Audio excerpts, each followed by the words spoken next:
Today's topic is, what are the eligibility requirements for a K1 Fiance Visa? Applying for a Fiancé Visa is a long and complicated process. Your initial application will be reviewed by USCIS to confirm that you have met many of the eligibility requirements. But they won't be checking on all of the requirements. The final review and confirmation that all requirements have been satisfied takes place many, many long months later at the final consulate interview. Today's presentation is to save you, from getting blindsided. I don't want you to go through all the effort, all the time and money, and all the emotions to learn at the interview, that you should have applied for a different visa. So I will list all of the requirements for a K1 Fiancé Visa for you to evaluate whether you meet them or not before you start on your K1 Fiancé Visa journey. Now, I am Fred Wall, the Visa Coach, and what I do is work for you to prepare and craft your immigration applications and submit them to USCIS. And then after submission, I continue personally supporting and guiding you all the way through to the issuance of your visa, green card, or US citizenship. We work together as a team for you to obtain the immigration benefits that you seek as soon and as smoothly as possible. And please watch to the end of this video, because towards the end, I will explain how the new public charge rules instituted by the Trump administration will affect your Fiancé Visa eligibility. So now let's talk about the eligibility requirements for a K1 Fiancé Visa. I'm going to list point by point what the requirements are. Number one, you and your fiancé are free to marry. That means that either you have always been single, or if previous married, that those marriages have been ended by divorce, annulment, or death. Number two, you and your fiancé have met in person within the past 2 years. This means you both have met face-to-face in person, the same room, breathing the same air. Webcams don't count. For clarity, the rule does not refer to how long you have known each other. So you are not required to have known each other or courted for 2 years. What it means is that you are required to have met in person, ideally recently. And if it has been a while since your last in-person meeting, if that meeting took place over 2 years ago, then you will need to go on another trip before you are eligible again. Now, if your last meeting was 1 year, 11 months, and 30 days ago, you are eligible to apply, but I wouldn't recommend it. Number three, your relationship is bona fide. Now, this means that you have a sincere relationship between you and your fiancé. You do not need to have a Hallmark greeting card romantic relationship, but you must have a sincere one, and you must truly want to spend your future lives together. Number four, your courtship and engagement matches local cultural norms from your fiancé's home country. Now, this is a similar requirement to being bona fide, is that the couple also acts bona fide by following the cultural norms from the fiancé's home country. Now, what that means is that if, for example, if in your fiancé's culture, an engagement celebration is expected, or a ring is expected, or a dowry is expected, or, full participation and interaction of the family is expected, for a better chance for the consular officer to feel that your case is bona fide, you should do what needs to be done that's consistent with the culture you are marrying into. Number five, the two of you intend to marry. So that means you both have serious intentions, plans, to marry if the visa is granted. Now that means you should, in good faith, intend that, should all go well after your fiancé's arrival, that you really plan to and will get married.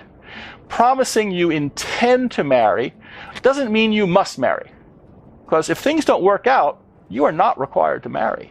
However, your fiancé would be required to leave the USA by day 90. Number 6, you, the sponsor, must be a U.S. citizen. Now that means that green card holders, lawful permanent residents in the USA, are not eligible. Only U.S. citizens enjoy the privilege of being able to petition for their foreign fiancé to come join them in the USA. Number 7, your income is over 100% of your state's poverty level. In 2019, this means $16,910 annual income for the two-person expected household of you, sponsor and fiancé, plus $44.20 if there are any additional household members. Usually that means your children or her children. Cash assets or home equity, well, they can substitute for income. Number 8, you are not currently receiving and have not recently received cash public benefits. If you are receiving public benefits such as cash income assistance or maintenance, supplemental security income, SSI, temporary assistance for needy families, that's TANF, supplemental nutrition assistance program, SNAP, which used to be called food stamps, the welfare cheese, Section 8 housing, public housing under Section 9, and federally funded Medicaid. If you're receiving any of these, see this list has expanded recently under President Trump, you are ineligible. Number 9, well, you are not likely to need public benefits. So if your past use of public benefits or current income situations indicates you might need public benefits in the future, well, you might be found ineligible. Now, this determination can be made by the discretion of the consular or USCIS officer reviewing your case. And that's going to be really troublesome for a lot of people. Number 10, you have not applied previously 2 or more times. The current rules limit you to a maximum of 2 fiancé applications during your lifetime. And but if you need to apply a 3rd time, it is possible under certain circumstances to obtain a waiver for USCIS to make an exception for you to this rule. And I have helped many applicants get waivers from such restrictions, as well as, the other waiver cases I will describe further. Number 11, you must wait 2 years from the last fiancé visa application. So the current rules also limit you to cool down between applications. You're required to wait at least 2 years between applications. And a waiver under certain circumstances is also possible from this restriction. Number 12, you've not been arrested, cited, or convicted of certain crimes. If previously convicted of, some serious things, domestic violence, sexual abuse, child abuse, dating violence, stalking, multiple controlled substance violations, or homicide, you're ineligible, though a waiver under certain circumstances is also possible. Number 13, your fiancé has a passport. Your fiancé must have a passport permitting her or him to travel across international borders. The fiancé visa is going to be stamped into the passport, so she's got to have it. And the visa is usually good for 6 months, so the passport must have at least, 8 more months of validity from the date of the interview for them to accept it. 14, your foreign fiancé passes the medical exam. The fiancé should have the required vaccinations, should not carry any diseases that would cause a public health risk, and does not have any dangerous physical or mental disorders, and does not have a medical condition that would require public financial assistance to treat. Okay? And last, your foreign fiancé has not seriously violated U.S. immigration laws. Overstaying previous visas to USA, deportation, misrepresentation, and fraud to U.S. immigration may, prevent the approval of the visa. But minor events are most likely ignored. However, a major incident could actually organize your fiancé to be banned for life. So be careful. 14, the foreign fiancé is of good moral character. This is a kind of a catch-all. It was designed to prevent criminals and sex trade workers from being eligible.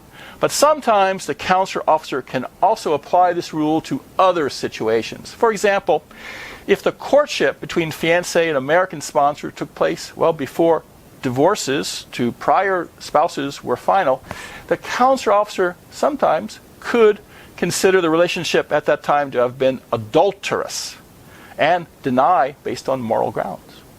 Number 15, the couple marries within 90 days of arrival. So finally, after the fiancé visa is granted and your foreign fiancé travels to the USA, you have 90 days from landfall till the wedding to marry. Now, as long as the wedding takes place on schedule, your new spouse may remain in the USA and apply for work and travel authorization and lawful permanent residency. This was Fred Wall, the Visa Coach. Now, if you haven't done so already, well, please subscribe to this channel. This helps others, well, just like you, well, find us. And then like or add your comments to this video. And please go to VisaCoach.com and sign up for the VisaCoach monthly newsletter.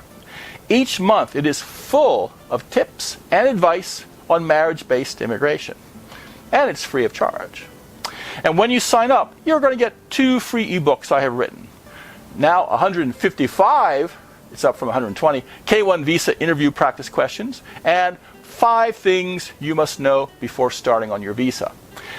Finally, when you are ready to get started, call me for your complimentary case evaluation and speak with me directly. If you are considering hiring VisaCoach to personally guide you through your immigration adventure, join him for a complimentary case evaluation.